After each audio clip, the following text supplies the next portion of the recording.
All right. So Ritvik, Ma'am, you're we were telling talking telling about about graduation is yes, ma'am. yeah.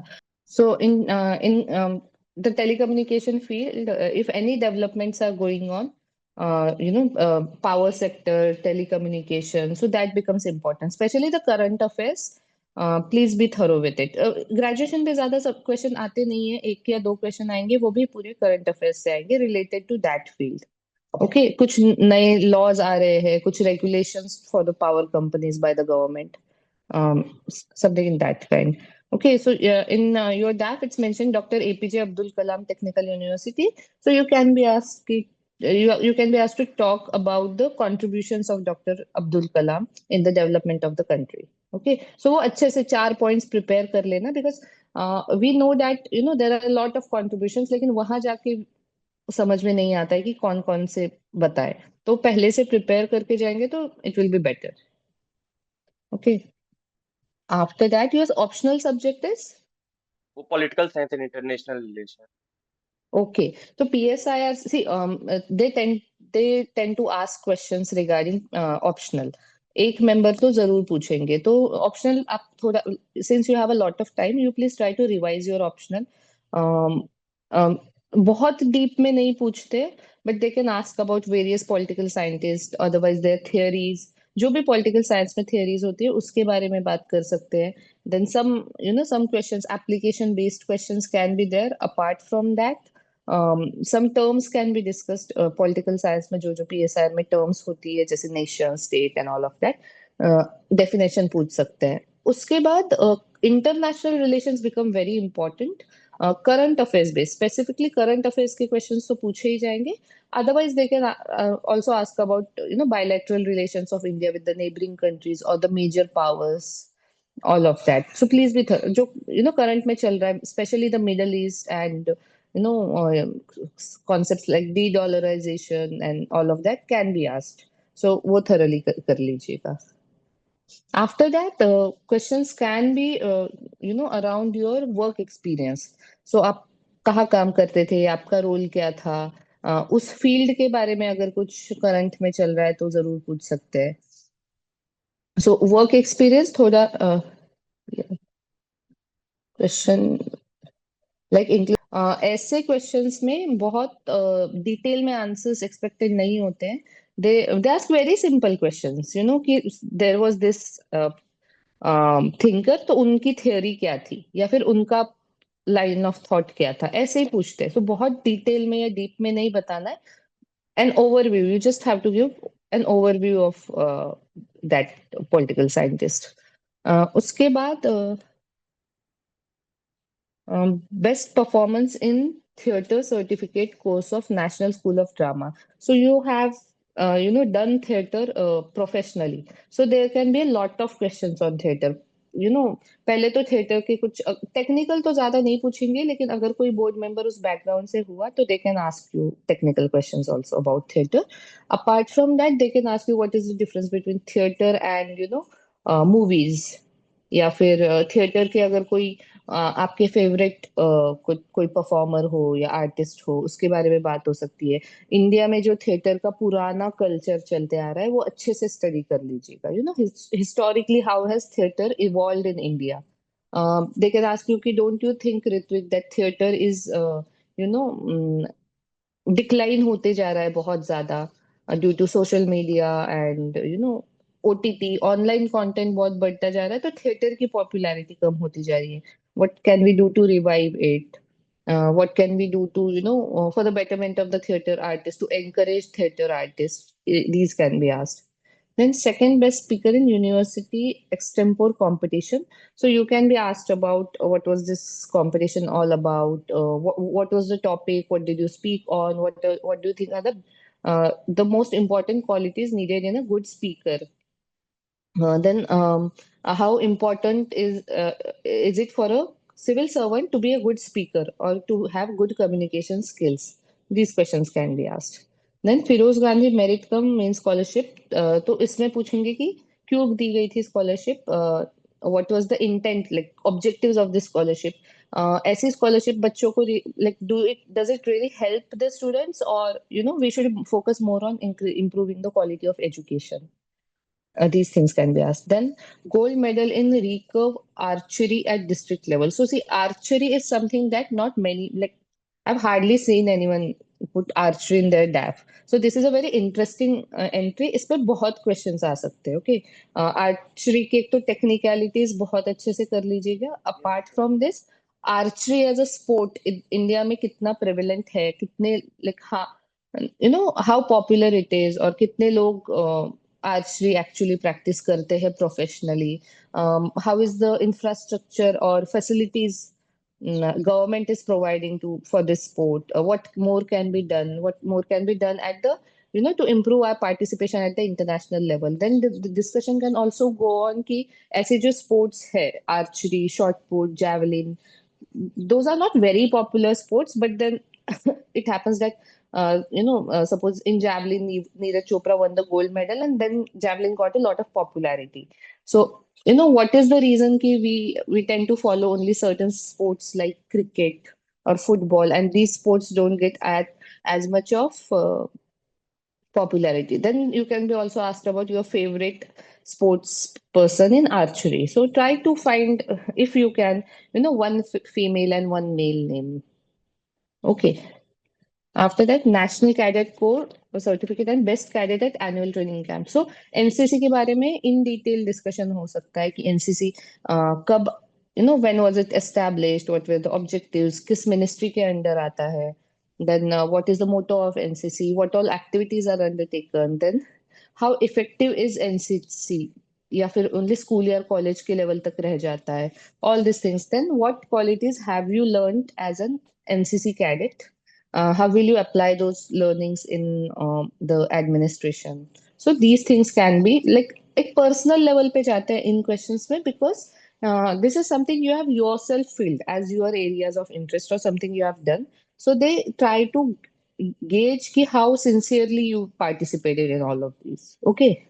Okay, okay. उसके बाद certificate of appreciation for SDG 2 under United Nations Volunteer Organization. So see, इसके बारे में at length discussion होगा, but because this is a topic of interest for like most of the board members. So SDG 2 क्या है, India की progress कितनी है उसमें, क्या शॉर्टकमिंग्स है, what more can be done. Then you can be asked about SDG 4 क्या है बताओ, 5 क्या है बताओ. तो थोड़ा जो मेजर एसडीजीज है वो तो याद कर लीजिए. Apart from that, SDG goals में how is India faring? Then what is the difference? SDG goals, in terms of SDG goals, what is the difference between developed countries and developing countries? फिर SDG goals कब, when were they brought about? At what conference? All of these things become very important. Also, SDG goals achieve करने के लिए what can we do on an individual level, then at local governments level, and also the state government level, like at all levels, what steps need to be taken, all of that localization of SDG goals के बारे में you can talk. After that, United Nations के बारे में भी पूछ सकते हैं, बेसिक्स ऑफ इट, कि कब एस्टेब्लिश हुआ था, क्या ऑब्जेक्टिव्स थे, how far do you think United Nations has been successful in catering to issues that it was established for. Then if you were to revamp the United Nations, what suggestions do you have for it? Just things like that. Founding member of college community kitchen. So community kitchen पे भी फिर बहुत ज्यादा discussion हो सकता है कि you were the founding member, so what did you exactly do. College में कैसे कम्युनिटी किचन चलाते थे, like what is the difference between a community kitchen and a mess in when we talk about college setup. Then you can be also talked about कि बहुत सारे religions में जैसे कि लंगर्स होते हैं, तो that is a community kitchen. तो ऐसे और बताइए कि किन किन रिलीजन्स में होते हैं, what is the significance, because you can, यहाँ पे ना you have a lot of scope to talk about. One second, like see कुछ क्वेश्चंस होते हैं जिनके आंसर तुम्हें बिल्कुल क्रिस्प देने हैं, जैसे कि जो फैक्चुअल क्वेश्चंस होते हैं. ओके, जैसे कि एसडीजी गोल्स के बारे में पूछ लिया कि फोर क्या है, फाइव क्या है, तो इसके तो आंसर बहुत छोटे होंगे। लेकिन ऐसे कुछ एरियाज जैसे community kitchen, this is something जहाँ तुमने खुद से कुछ किया है। यहाँ पे ना थोड़ा see everyone in mock and all everyone will tell you कि क्रिस्प रखो answer, but in actual interview what happens is they expect you to talk more and more. क्योंकि बहुत बार ऐसे हो जाता है हमारा जो प्रिपेयर्ड आंसर है हम दे देते हैं, वो खत्म हो जाता है। Then they keep looking at you कि talk more, they expect you to talk there. So कुछ एरियाज है जहाँ पे तुम बहुत अच्छे से प्रिपेयर्ड हो और तुम चाहते हो कि तुम्हारा इंटरव्यू उन एरियाज में ज्यादा जाए, तो वहां पे you you know try to explain them. बहुत बोलते ही जाना है ऐसे नहीं है, बट ठीक से ढंग से एक्सप्लेन करो, बिकॉज वहां जल्दी नहीं करनी है कि मुझे ये क्वेश्चन खत्म करके दूसरे क्वेश्चन पे जाना है। There they expect you to like wait and talk, explain your point properly. So it depends on the question actually. And also जितना आप बोलोगे उतना आप लीड कर पाओगे इंटरव्यू को, क्योंकि आप जो बोलोगे उसी में से next question follow up question आएगा उनका। ओके। आफ्टर दैट, कोविड के वक्त community kitchens had been of great help, उसके बारे में also you can talk. Then president of college theatre society, तो थिएटर के बारे में जो थिएटर एक बार ही डिस्कस होगा, तो you they can discuss that what was your role as the what did you do. अगर आप किसी डिस्ट्रिक्ट के डीएम हैं तो what will you do to encourage theater there? You are working in Ministry of Culture, so what will you do to encourage theater? And क्या facilities government ने provide करनी चाहिए? How can we use public private partnership there, to collaborate and bring about some good theater work? Then group coordinator for e-literacy awareness campaign under PMG Disha. तो PMG पहले वो पूछेंगे कि what is PMG Disha, तो वो आपको अच्छे से एक्सप्लेन करना है। ओके, उसके बाद what did you do as the group coordinator? Then what is ma'am e literacy? We हाँ। ओके, यस मैम, ठीक, ma'am continue. No, please ask if you have some doubt. Ma'am जैसे कोई scheme अगर government की है तो हम उसको मैम जैसे वोट कर रहे हैं तो उसके जैसे पॉजिटिव या नेगेटिव्स अगर वो पूछेंगे कि जैसे कितनी सक्सेसफुल हुई है तो हमको उसको मतलब कैसा स्टैंड लेना है, जैसे कि निगेटिव साइड ज्यादा हाईलाइट करना है या पॉजिटिव साइड क्योंकि गवर्नमेंट का जैसे प्रोग्राम नहीं है। नहीं, दोनों बैलेंस रखना है। नो नीड टू ऐसी कोई भी स्कीम आती है ना, तो you can talk about sir these are the objectives of this scheme, ऐसे ऐसे इम्प्लीमेंटेशन किया है, बट फिर उसमें ये चैलेंजेस भी है। अगर आपके पास कोई सॉल्यूशन है उस चैलेंजेस का, तो आप उसके बारे में बोलिए। तो ऐसे नहीं कि गवर्नमेंट को सपोर्ट ही करना है या गवर्नमेंट की तारीफ करनी है, not at all, even they don't expect that out of you. Okay.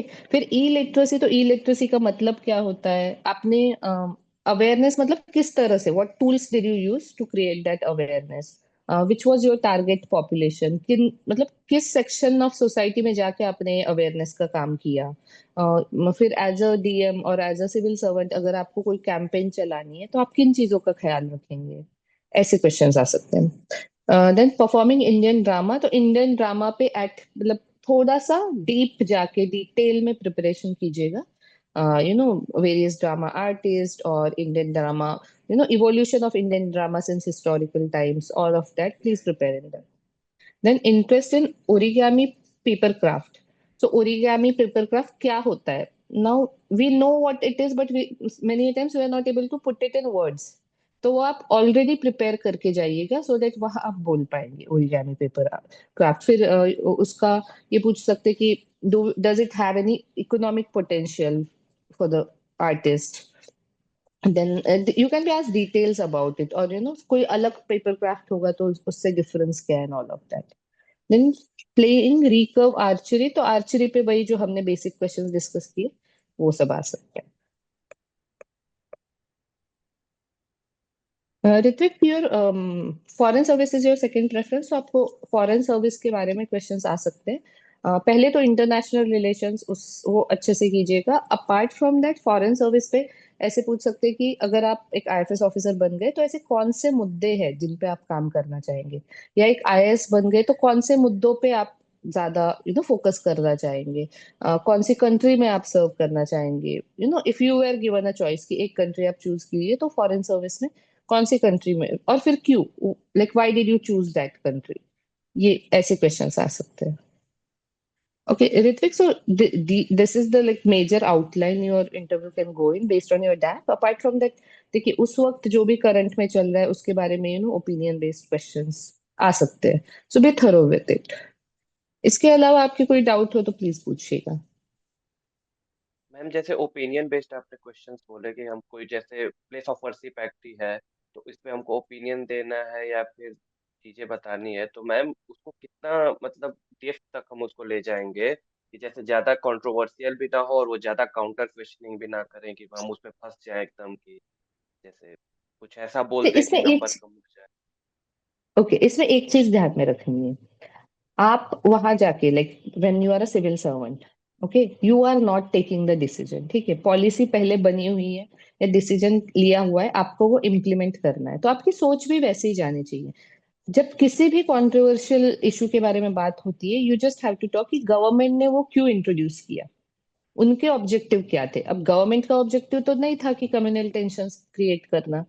Communal tension अगर किसी भी चीज की वजह से होती है या फिर कोई भी नेगेटिव इम्पैक्ट होता है, that is a impact which we as civil servants have to deal with. Okay, तो फिर आप बोल सकते हैं कि सर ये ऑब्जेक्टिव्स तो थे, लाइक 1 2 3 में बोल दीजिए. बट फिर ये चैलेंजेस आ गए because people, for example, farm laws. So farm laws had some very good objectives by the government, but the challenges were they were not curated according to the needs of various regions of the country. Okay, ऐसे कुछ, then they were also not ma'am communicated. Ma'am जैसे एक UP का एक हम example आपको दे रहे हैं, जैसे कि वेंडर्स को वहां पे बोला गया था कि नाम आप अपना वहां पे वेंडर्स अपने दुकान के आगे अपना नाम लिख लगाएंगे, ये गवर्नमेंट का ऑर्डर आया था। तो ये था कि मैम अब उसको क्या हम बोलेंगे कि गवर्नमेंट का क्योंकि ऑर्डर है तो उसको अपोज करते हुए बोलेंगे कि क्योंकि सेकुलर फीलिंग्स को वो ना करे, जैसे वेंडर अपने नाम के आगे जैसे कि वो हिंदू है या मुस्लिम है ऐसे नाम लिखना था। तो मैम इस टाइप के क्वेश्चन अगर आएंगे कि यूपी में ही ये स्पेसिफिकली ये इशू था, तो जैसे Okay. गवर्नमेंट का है था, तो मैम इसको कैसे जैसे कि एक बैलेंस टोन लेके जाएंगे कि जैसे कॉन्स्टिट्यूशनल प्रिंसिपल वगैरह, या फिर इसको थोड़ा वो कहेंगे कि नहीं नहीं, गवर्नमेंट ऐसे को। इशू जो, ये देखिए, जहां आपको पर्सनली लगता है ना कि the government was wrong, you can very very comfortably oppose the government, but you have to give a very nice backing to your answer. For example, आप सपोर्ट नहीं करते हैं क्योंकि आपको लगता है कि we have a very secular constitution and it is against secularism. So give this reason. फिर उनके पास काउंटर करने के लिए कुछ नहीं होगा. और अगर उन्होंने कोई ऐसा पॉइंट देके काउंटर कर भी दिया आपको, तो you just very respectfully accept that opinion. इसका मतलब ये नहीं कि आपके ओपिनियन फर्म नहीं है, but then it also shows that you are receptive to their opinions also, कि yes sir, this is a point I did not consider. So फिर उसको कंसिडर करके आप अपना आंसर आगे बढ़ाइए. There is no harm in not supporting the government because we are working for the people, right? We are implementing government's decisions for the benefit of the people. अगर हमें लग सी, ऐसा बहुत बार हो सकता है कि आज सिविल सर्वेंट्स हमें लगे कि गवर्नमेंट का डिसीजन हमारे पर्सनल ओपिनियन में गलत है, but then again we are there for implementation. How we implement it, that depends on us. Okay, and mostly I'll tell you, they actually don't really go into this controversial stuff. They ask you very basic questions. वो इतना controversy में जाते ही नहीं है जहां आप, if you, like, they don't want you to put, they want don't want to put you in a spot like that. Okay, ma'am तो एक वो लास्ट बहुत, क्वेश्चन था मैम, जी. एक और क्वेश्चन था मैम, जैसे आप बोले कि एसडीजी वगैरह को डिटेल में करना है, मैम बाय चांस अगर कोई एसडीजी हमको थोड़ा बहुत उसके बारे में मालूम है, जैसे कंप्लीट नॉलेज नहीं है कि हाँ है लेकिन पार्टली हम उस आंसर को आ रहे हैं, तो मैम उसको क्या एड्रेस करना पड़ेगा, जैसे को ये बोल दें कि यार no ma'am I have not sufficient answer, या फिर जितना मालूम है उतना बता दें और बाकी रहने दें। सी, जितना मालूम है आप उतना बताइए. फिर वो आप बोल सकते हैं कि sir, as of now this is what I remember, but I surely go back and read about it. Okay, इतना बोल दीजिए. से जहां आपको नहीं आता है ना, वहां गेस वर्क मत कीजिएगा. जैसे कि पूछ लिया SDG 4 क्या है, अब यू आर कंफ्यूज कि इफ इट इज एजुकेशन और हेल्थ, ऐसे कंफ्यूज हो जाते हैं. तो गेस मत कीजिए. Just say that right now I don't remember. कितना भी सिंपल हो, डोंट टेक गिल्ट कि मुझे नहीं आ रहा है, लेकिन फिर ऐसे क्वेश्चंस में गेस मत कीजिए. ओके. ऋत्विक, इसके अलावा कोई भी और डाउट? मैम यही बस बेसिक यही डाउट्स है ma'am. Okay. Okay Ritwik. Ritwik, all the best. आप मॉक्स देते रहिए जरूर, क्योंकि मॉक्स से हाँ मैम। मोमेंटम बना रहेगा। Okay ma'am. यस। थैंक जी। You ma'am. थैंक यू जी, for all all the this. Best. Yes, all the best.